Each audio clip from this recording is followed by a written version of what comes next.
Starship Troopers Extermination throws you into the boots of a space marine tasked with one very important mission: killing as many bugs as possible while trying not to get yourself squished in the process.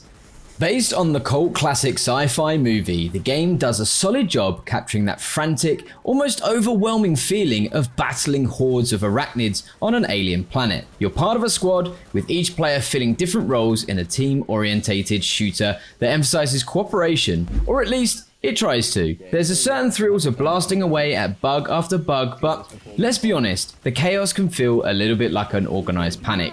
And if you're not careful, you'll quickly find yourself overwhelmed, just like the characters in the movie. And now we're able to experience this title after a year or so in early access on PC on the beloved PS5. Does it immerse you in its bug-squashing, adrenaline-fueled chaos?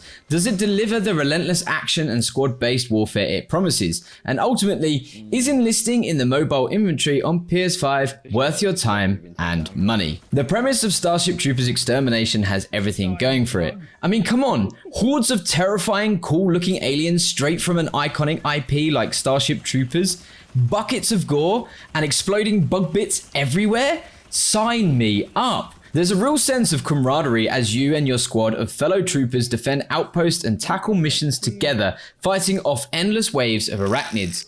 Watching the bug pile on top of each other in a frantic attempt to overrun your defenses is pure chaos, and it only gets crazier when the more powerful bug types like the tiger bugs or grenadiers show up to wreak havoc. Those moments where strategy meets survival are where the game shines, and I absolutely love the concept. The idea of being part of a squad in this hostile, bug-infested world is something I've wanted for years, and in theory, it's a dream come true for Starship Trooper fans. But alas, despite that incredible premise, the game just never lives up to its potential. It's frustrating really, because all the ingredients for an unforgettable experience are right there. The epic battles against swarming arachnids, the strategic teamwork, the sheer carnage, yet somehow it all falls flat. The excitement of seeing those towering bugs stack up and charge your defenses is quickly undermined by performance issues, lackluster graphics, and repetitive gameplay.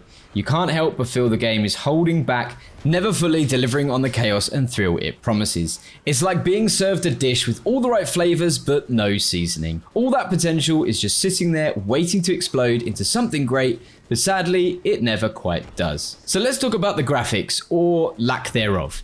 If you played Starship Troopers Extermination over a year ago, you'll likely notice a significant drop in visual fidelity.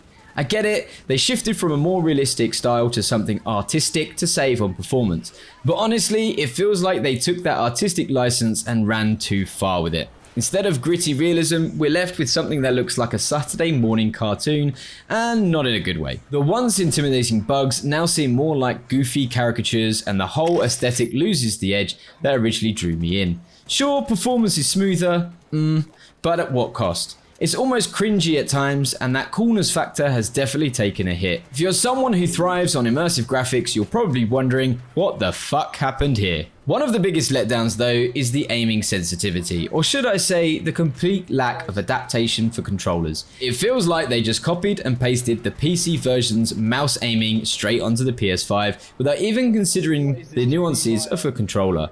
There's no exponential aim curve to smooth out the experience, which makes aiming feel stiff and awkward. It's one thing to leave out such an essential feature on PC, but to skip it entirely on a console port? That's just disgraceful. It's almost as if they forgot people use analog sticks altogether. Aiming should feel natural and responsive, but instead it feels like a struggle, like the game is fighting you every time you try to land a shot.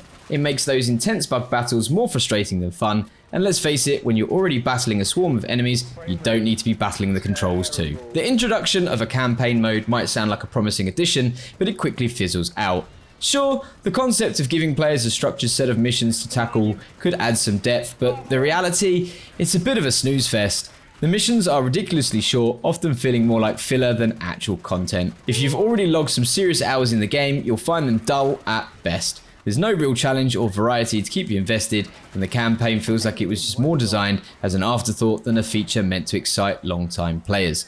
It's almost like they said, hey, here, have a campaign, but forgot to make it, you know? Fun. For newcomers, it might hold some initial interest, but if you've experienced the core gameplay, you'll be left thinking, is that it? Now, If you played Starship Troopers Extermination a year ago, you probably remember the performance problems that plagued the early access release. At the time, we all figured, it's early access, they'll fix it before the console launch. Well, fast forward to today, and here we are on PS5, no less, and the performance is still an absolute fucking mess. I'm talking frame drops so bad they could make a bug swarm feel like it's moving in slow motion. Anytime a big horde of arachnids or a bunch of visual effects hit the screen, the game chugs along like it's stuck in mud, barely scraping by at what feels like less than 30 frames per second.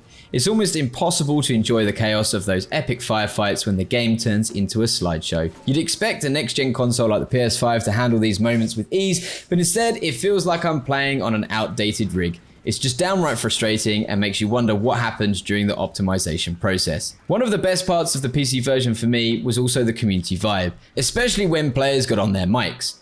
A lot of the fun came from the fact that many players were die-hard fans of the Starship Troopers movie, and they'd use their mics to crack jokes, shout movie quotes, or just add to the overall chaotic atmosphere. It really brought an extra layer of entertainment to the game, almost like you were part of your own squad bantering while taking on the bug hordes. But on console, it's a ghost town. Almost no one uses their mic, and it sucks all that fun, chaotic energy right out of the experience.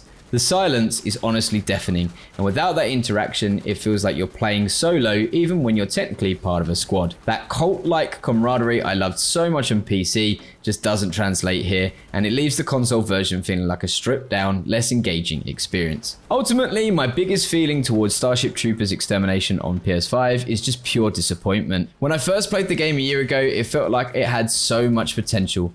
The way the bugs exploded everywhere, the intense visual effects, it all felt magical, like I was on the cusp of something great. Sure, we knew it was early access and that there was a long way to go, and back then, it looked fantastic. Fast forward to now, and it feels like the developers have been chasing the holy grail of performance optimization, and in doing so, they've sacrificed everything that made the game stand out. The graphics have taken a massive hit, and the performance still doesn't live up to what a game like this deserves. It's like they've made the game 10 times worse in trying to make it run better, and even that hasn't worked. It's a massive shame because you can see glimpses of what it could have been, but right now, it just feels like a missed opportunity. Avoid like the plague.